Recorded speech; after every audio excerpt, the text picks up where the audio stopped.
झुकेगा नहीं सर। हिसाब तो आपके बिना ही होगा ना।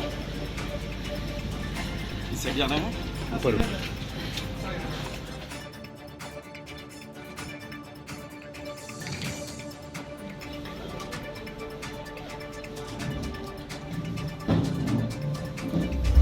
लोहरदगा लोकसभा सीट के लिए इंडिया गठबंधन के उम्मीदवार के रूप में कांग्रेस के सुखदेव भगत नामांकन किए हैं। इसके लिए कांग्रेस जेएमएम सहित अन्य सहयोगी पार्टी ने शोभा यात्रा निकाली, जिसमें हजारों की संख्या में लोग शामिल हुए। वहीं सुखदेव भगत ने कहा कि यह आदिवासी हितों के लिए संविधान बचाने की लड़ाई है। साथ ही उन्होंने पीएम मोदी पर हमला करते हुए कहा कि चमरा लिंडा का चुनाव लड़ना बीजेपी को लाभ पहुंचाने वाली बात है।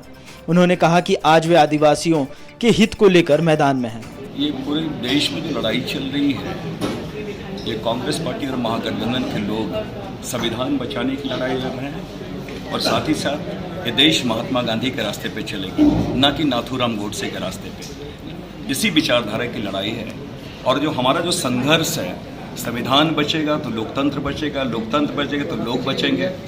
क्योंकि ये सरकार मोदी की सरकार है, ये लगातार ये फैनाटिज्म की ओर जो बढ़ी है, ये जातीय संघर्ष की ओर बढ़ी है, ये केवल धार्मिक उन्माद फैला के भावनात्मक मुद्दे उठा के ये इनके इन प्रकार सत्ता में बने रहने चाहती है।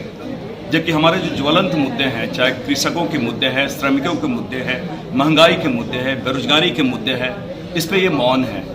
और ये लगता ही नहीं है कि अपने दायित्वों के प्रति थोड़ा भी ये इन्हें एक सेंस है। मणिपुर जिस प्रकार जल रहा है, क्या कभी ये मणिपुर गए हैं जिस प्रकार जातीय संघर्ष वहाँ पे है? ऐसा नहीं लगता है कि ये इस देश के प्रधानमंत्री हैं, ये परिधान मंत्री बन चुके हैं। मोदी जी देश के प्रधानमंत्री नहीं, ये परिधान मंत्री है। आपने देखा होगा कि एक दिन में 5 से 6 ये कपड़े बदलते हैं। देश के युवा क्या कर रहे हैं इनके बारे में चिंता नहीं है।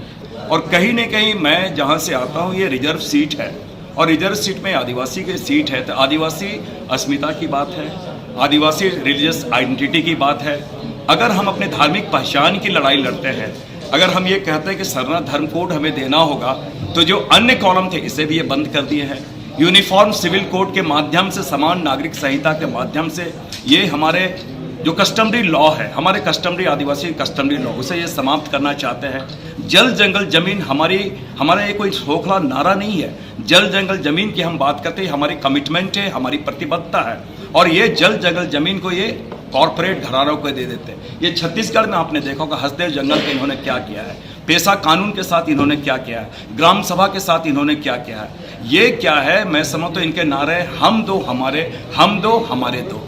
अमित शाह जी और प्रधानमंत्री जी और 2 उनके कारपोरेट मित्र, शेष देश के इतने जो हमारे गरीब लोग थे, आम जन है, इनसे इनका कोई ताल्लुकात नहीं है। इसलिए हमने कहा कि ये गांधी के देश में हम हैं और ये संविधान बचाने की लड़ाई है, लोकतंत्र बचाने की लड़ाई है।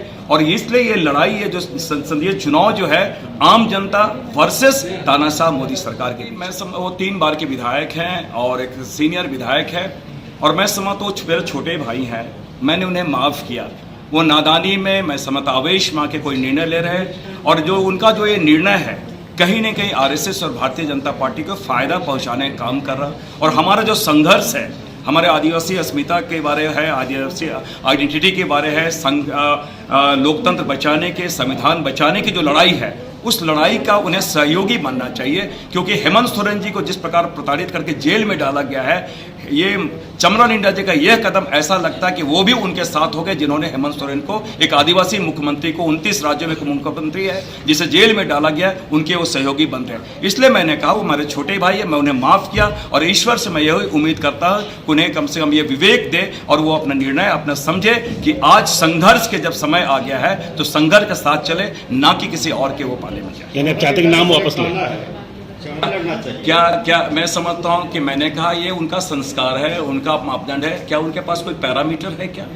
क्या सारे जनता यहाँ पर, यहाँ के इतने करोड़ जनता जाकर उनसे मिली है क्या?